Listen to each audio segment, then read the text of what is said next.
So you believe that providing weapons, because the White House really has not defined what the scale and scope of their involvement intentions are. What do you think needs to be done here? What would satisfy you?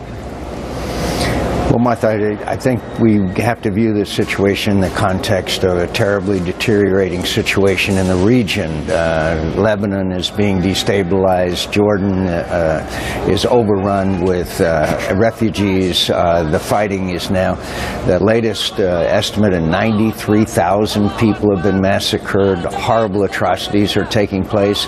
And the Russians are providing sophisticated weapons such as missiles and airplanes. Hezbollah has sent thousands of fighters. The Iranians have boots on the ground and are supplying weapons.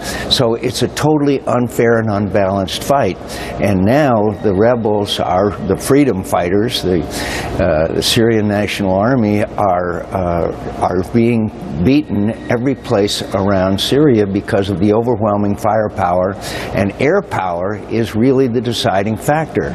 So you've got to take their air power out of it. You've got to have a safe zone where they can operate, train, and equip, and we've got to turn this thing around. Frankly, anything less than that will just be countered with increased Russian assistance, Iranian assistance, and more Hezbollah fighters into the region. So we've got to change the battlefield situation, and just sending arms, very frankly, although they need them very badly, they need anti-tank and anti-air weapons, is not going to change the situation on the ground, and the massacre goes on. Right. I mean, hindsight is always 20/20, right? But I mean, a lot of people would feel that if we had done this a lot sooner, and I know that you advocated doing it sooner, that it would have been a clearer ally situation. There's been some al-Qaeda infiltration into these rebel groups, which is of great concern to a lot of people.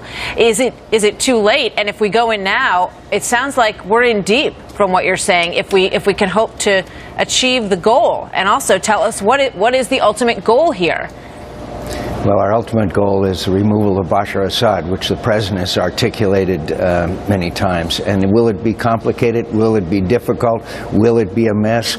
Chemical weapons caches are going to have to be secured. And frankly, every day that goes by and we don't get rid of Bashar Assad, it becomes more and more complicated and difficult. But for us to sit by and watch these people being massacred, raped, tortured in the most terrible fashion. Meanwhile, the Russians are all in, Hezbollah is all in, and we're talking about giving them more light weapons. I mean, it's insane. And let me just tell you, it is turning into a regional conflict, not just a conflict within Syria. And the United States has sat by, and the President of the United States, even overruling the recommendations a year ago of his advisors.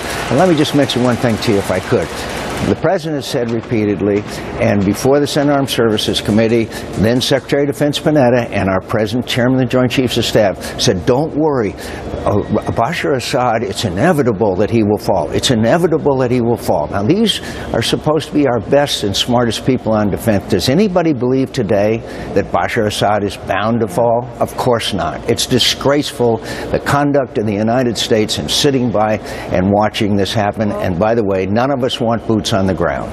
Well, you know, that becomes the ultimate question. I mean, based on everything you're saying, I think back to Libya, and we heard the same thing from the president then, that Gaddafi would fall, that it would happen. The French really led the way in that situation. So now what you're describing in terms of the Russian involvement and the Iranian involvement here is a regional conflict. The president has always referred to this as a civil war in Syria. Should we get involved in a civil war in Syria?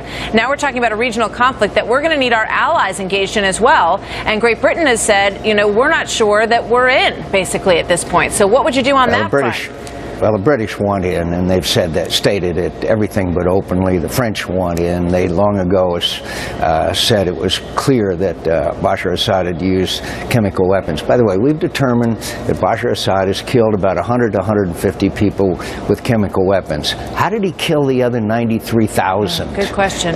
It's just what the president did was he gave them a red line, but gave them a green light to do everything else. And if I sound a little emotional emotional about this, it's because the news out of that country is horrific, and it is about to destabilize and maybe even overthrow the government of Jordan.